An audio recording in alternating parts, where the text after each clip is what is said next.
வேலூரில் கைப்பற்றப்பட்ட பணம் உறுதி செய்யப்பட்டால் அந்த தொகுதியின் திமுக வேட்பாளரை தகுதி நீக்கம் செய்ய வேண்டும் என தேர்தல் ஆணையத்திடம் அதிமுக கோரிக்கை விடுத்துள்ளது.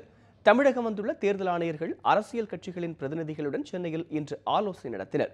அந்த கூட்டத்தில் அதிமுக சார்பில் கலந்து கொண்ட அமைச்சர் ஜெயக்குமார் பின்னர் செய்தியாளர்களை சந்தித்தார்.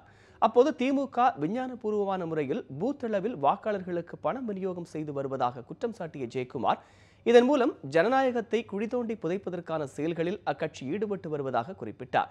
மக்கள் மீது நம்பிக்கை வைத்து அதிமுக தேர்தலை சந்திப்பதாகவும், ஆனால் 2G ஸ்பெக்ட்ரம் மூலம் கொள்ளையடித்த பணத்தை திமுக தேர்தலில் பயன்படுத்தி வருவதாகவும் ஜெயக்குமார் விமர்சித்தார். திமுக தலைமையிலான கூட்டணி, குறிப்பாக திமுக மக்களை நம்பாமல், கொள்கைகளை நம்பாமல், கொல்லைப்புற வழியாக இருக்கின்ற மக்களுக்கு வாக்குகள் பெற வேண்டும் என்பதற்காக 2G ஸ்பெக்ட்ரத்தில் அடித்த 1,86,000 கோடி ரூபாயை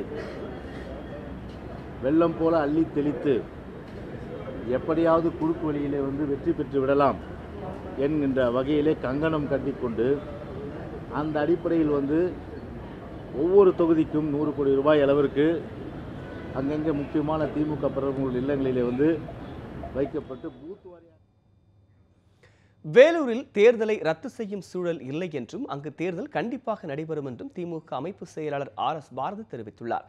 தேர்தல் ஆணையர்களுடனான ஆலோசனை கூட்டத்திற்கு பிறகு செய்தியாளரிடம் பேசிய அவர், ஆளுங்கட்சியை சேர்ந்தவர்கள் பல இடங்களில் வெளிப்படையாக பணப்பட்டுவாடா செய்து வருவதாக குற்றம் சாட்டினார்.